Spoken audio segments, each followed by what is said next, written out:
टीकरी तहसील के ग्राम पंचायत बरूप फाटक में आज भगवान बिरसा मुंडा जयंती के अवसर पर आदिवासी समाजजनों ने निकाला सांस्कृतिक चल समारोह और मंडी प्रांगण में हुई जनसभा। आदिवासी जननायक क्रांति सूर्य धरती आबा भगवान बिरसा मुंडा की जयंती के अवसर पर इस बार बरूप फाटक में ब्लॉक स्तरीय साप्ताहिक कार्यक्रम बड़े ही धूमधाम से और पारंपरिक वेशभूषा तीर कमान पाली गोफन लिए समाजजनों हुए सांस्कृतिक रैली में शामिल।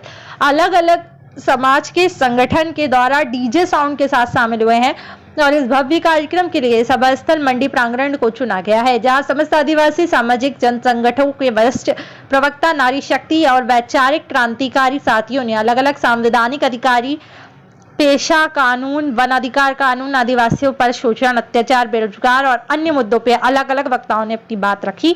आदिवासी मुक्ति संगठन के आप राजेश कनोजे दादा, बिरसा ब्रिगेड मध्य भारत मिशन के संस्थापक सतीश पैदाम दादा, महाराष्ट्र वाले नारी शक्ति सीमा वास्कले दीदी, इंजीनियर लोकेश मुजालदा और पूर्व गृह मंत्री वर्तमान राजपुर विधानसभा क्षेत्र के विधायक आप बाला बच्चन जी, देवास से मनोज शाह उइके और अन्य वक्ताओं ने अपनी बात रखी है। इस कार्यक्रम को सफल बनाने में बरूप फाटक और ठीकरी के समस्त जयस के साथियों का अहम योगदान रहा है।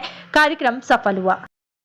इनाम अलग चीज थी, लेकिन सेटलमेंट में जब बात की थी, होलकर जो साम्राज्य था, यहाँ पर होलकर राज्य था, उनके मार्फत इन्होंने बहुत की।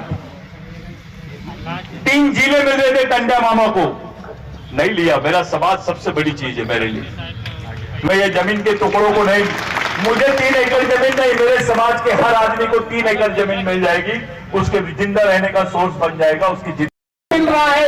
आज चौधरी ने ऐसी शिक्षा लागू रखी कि गरीब का बच्चा, मजदूर का बच्चा नहीं पढ़ सकता, नहीं शिक्षा ग्रहण कर सकता।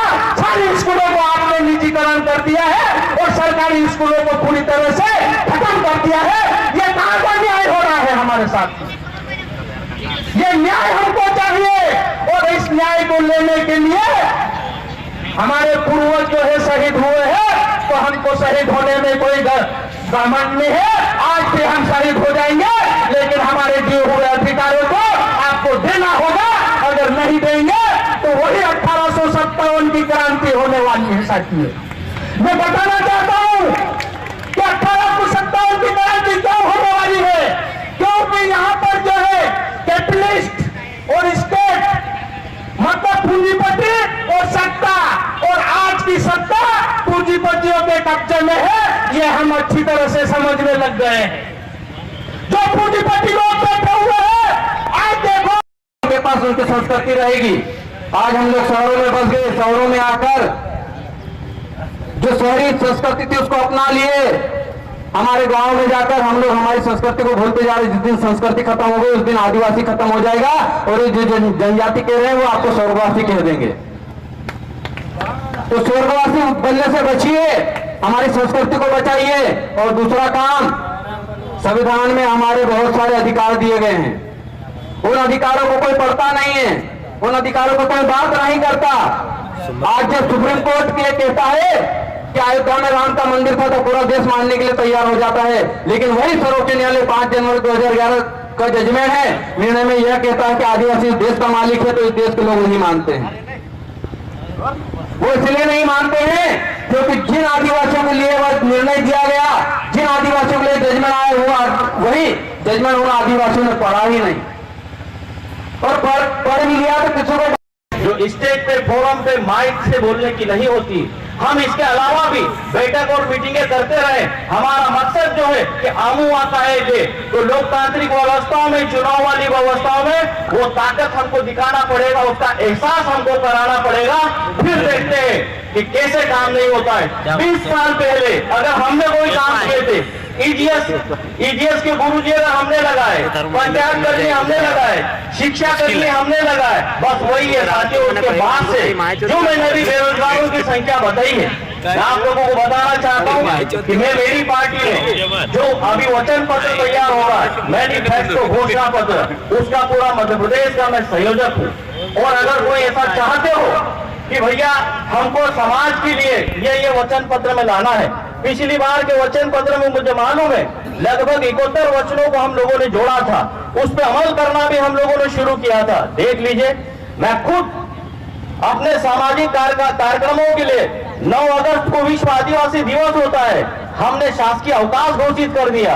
और देखिए जैसे ही सरकार गई वापस 2020 का जो विश्व आदिवासी दिवस आया, हमारे क्या हाल हो गए, हमको गिड़गिड़ाना पड़ा कि शासकीय अवकाश घोषित कर दो, हमारे लिए वे व्यवस्थाएं करो।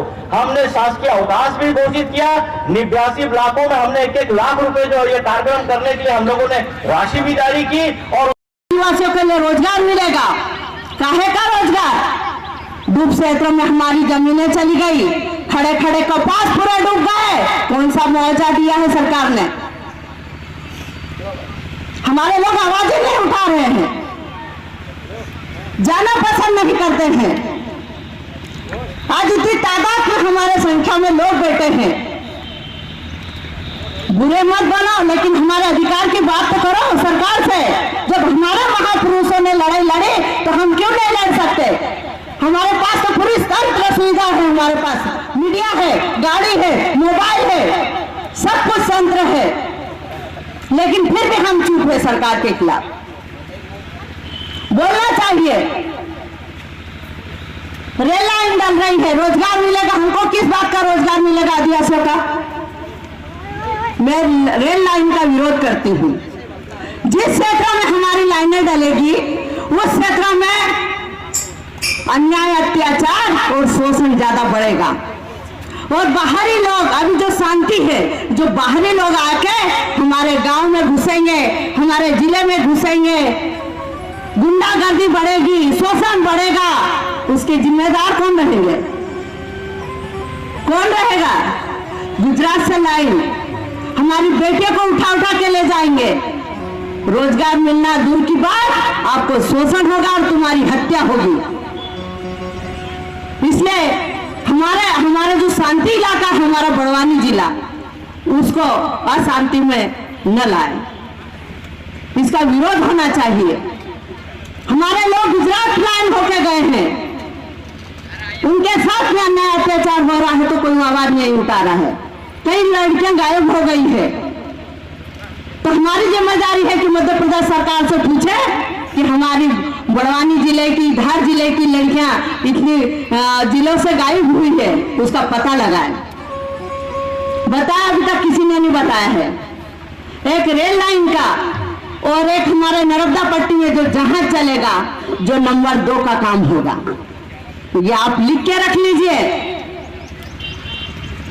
ये गुंडागर्दी होगी यहाँ पे, तो हमारे देश में अमन और चैन की और मानवता की बात होना चाहिए। रोजगार तो रोजगार जनपदी और लेके आना चाहिए। ऐसा रोजगार मत लाओ कि आदिवासी के पलायन होके बाहर जाना पड़े। ये पलायन हो रहा है, तो मेन सरकार की नीतियों पे अपने को फोकस करना है कि हमारे खिलाफ में सरकार क्या क्या नीतियां ला रही है। हमारे अधिकार तो जा रहे हैं, आरक्षण भी जा रहा है, आरक्षण को धीरे धीरे समाप्त की ओर जा ही रहा है। हम संघर्ष कर रहे हैं, ये संघर्ष जारी रखना चाहिए। और हमारी बहनों को सबसे ज्यादा शिक्षा में हमको आगे लाना है। हमारे गांव के जो बुजुर्ग लोग बैठे होंगे, मैं उनको भी बोलना चाहती हूँ कि जो बेटियां हैं उनको पढ़ाए और संविधान पढ़ाए और संवैधानिक अधिकारों के बारे में बताए, क्योंकि सबसे ज्यादा संकट हमारे आदिवासी बेटियों पर होने वाला है।